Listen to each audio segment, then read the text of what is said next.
Hey brother, can I talk to your heart for just a moment? Lust isn't just a random temptation.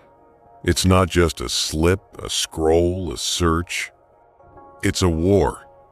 A war for your heart, your mind, your soul. And the most dangerous thing? It doesn't always look like a battle. It comes dressed in pleasure.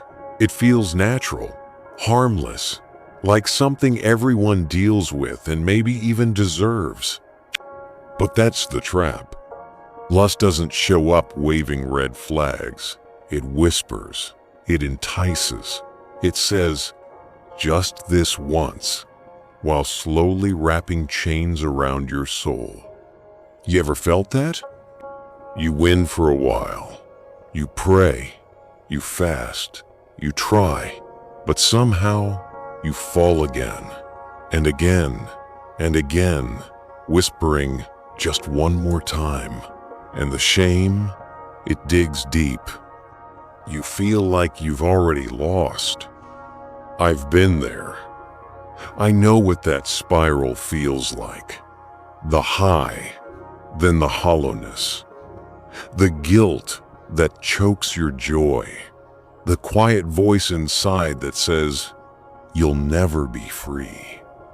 But here's the truth you need to hear today. Lust isn't just a struggle. It's a trap, a slow poison, a silent thief that steals your peace, your confidence, your relationships, and even your purpose. And the scariest part? It doesn't just stay behind a screen. It doesn't disappear when you close the app or shut the laptop. It follows you, shapes how you see people, how you love, how you think. Lust changes who you become. Let's be real, the world doesn't warn you about lust. It celebrates it. It's in the songs you hum, the shows you binge, the ads you skip. It's in locker room talk and late-night memes.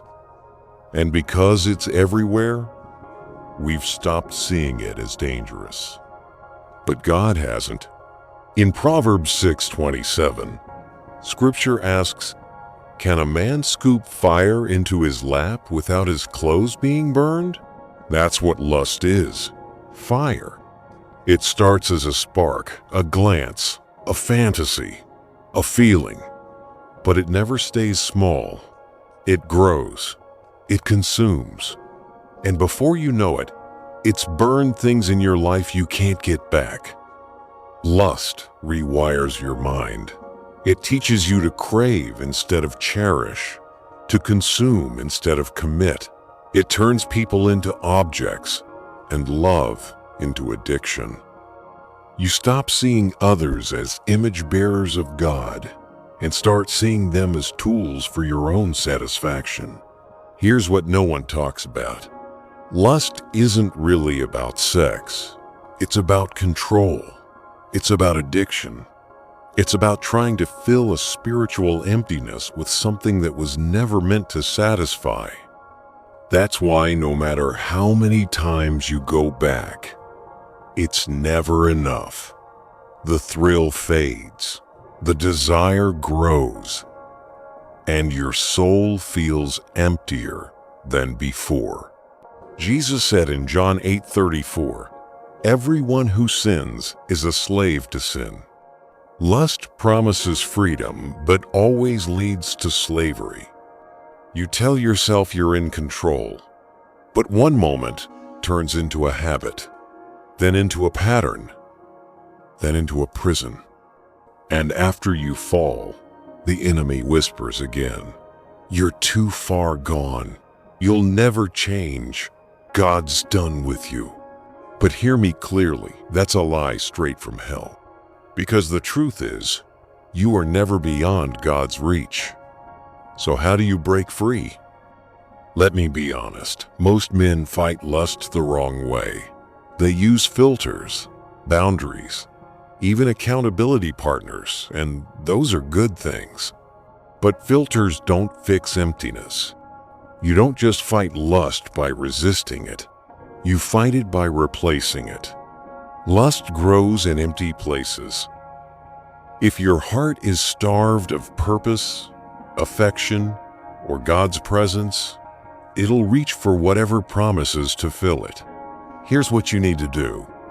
Stop fighting alone. You can't win this on your own. Bring it to the light. Confess it to God. His Spirit is strongest when you are weakest. Starve the source. Lust needs fuel. If you keep feeding it, it will grow. What shows are you watching? What accounts are you following? What are you letting shape your mind? Replace it with real love. God's love isn't about using, it's about healing. When you chase Jesus, lust loses its grip. Worship more, pray more. Let the Word wash your mind. Get up when you fall. Proverbs 24:16 says, "Though the righteous fall 7 times, they rise again." Falling doesn't make you a failure. Staying down does. Get up and run back to the Father. He's not angry. He's waiting. Here's the final word, brother. Don't wait. Lust doesn't just disappear. It digs in. It ruins marriages, steals years, crushes callings, and hardens hearts. You don't beat it by hoping. You beat it by choosing. Right now, if today's the day you want freedom, type "I choose freedom" in the comments. Not for likes, not for views, but as your moment, your declaration, your new beginning. And if this message hit your heart, don't keep it to yourself.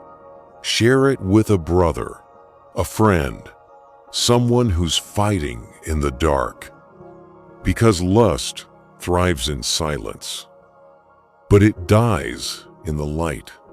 God is not done with you. This will change how you see lust.